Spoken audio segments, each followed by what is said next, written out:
Hello everyone, this video is about introductions. There are 5 parts to the introduction that we need to know about. The first thing is a greeting, the second thing is a hook, then we have the topic, reason, and overview. This video is going to specifically focus on the first 2 steps, which is the greeting and the hook.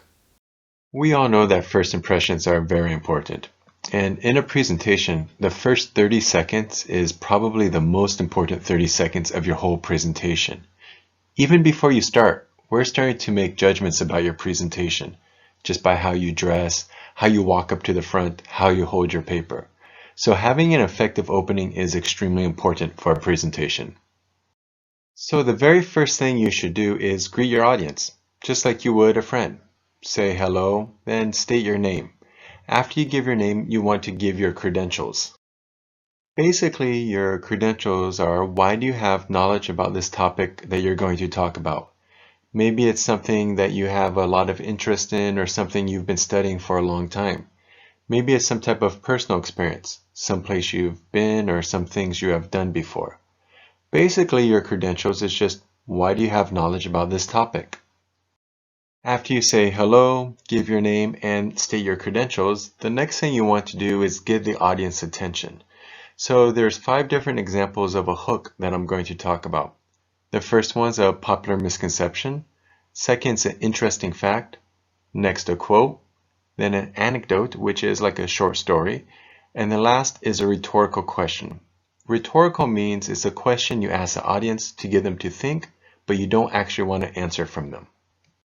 Let's go ahead and look at these 5 strategies with a little more detail. The first one was a popular misconception. This is something the audience believes to be true, but is not true. And these can be really effective openings. Because if I believe something to be true, and you tell me it's not true, I'm going to want to listen to you. Maybe I'll be angry, but I'm going to listen to what you're going to say. Let me give you a true story about my life. I remember I was about 6 years old and my brother told me there was no Santa Claus.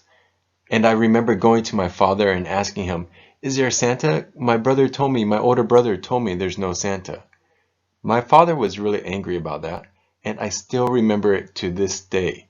Why? Because I really believed there was Santa Claus, but my brother broke that misconception. The second strategy is to present an interesting or a shocking fact or statistic. Now, it has to be something interesting, and it can't be something that everyone already knows. If you tell me that smoking is bad for me, that's something most people already know. So it has to be something that makes people go, "Wow, really?" And also try to make it relatable to the audience.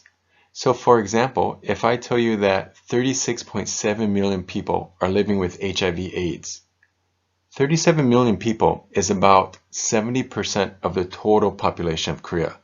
That's 7 out of 10 people. Not only do you give them the statistic that it's 37 million people living with AIDS, but you try to make it more personable by saying something that they can relate to, which is 70% of the Korean population. Quotes can be great if they're used correctly. Now, usually we want someone famous, but not always. But if you quote your Uncle John, no one really knows your Uncle John. So usually our quotes are from someone famous. But make sure your quotes are topical, interesting, and thought-provoking. They have to be about your topic and makes us think. The fourth strategy, and a strategy which I think is really good, is using an anecdote or a short story. Now, an anecdote can be a personal story about yourself or someone famous. It doesn't really matter as long as the story is interesting and about the topic. Many people really like hearing stories, and if you have a good personal story, saying that can really draw in the attention of the audience. The fifth and final strategy is a rhetorical question. Basically, a rhetorical question is a thought-provoking question that you ask the audience, but you don't want the audience to actually answer. The question, though, has to be thought-provoking. Just a simple question like, "Do you like summer?" is not really thought-provoking.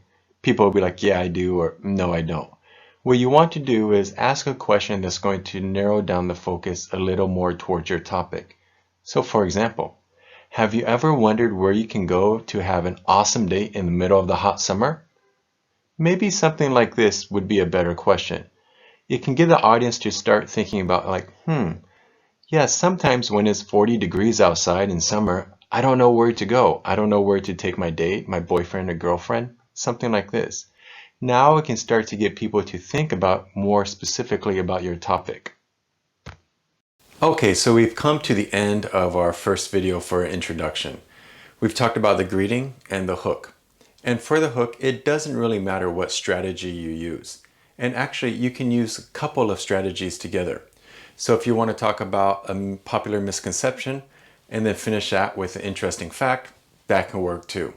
It really doesn't matter what you do as long as you get the attention of the audience.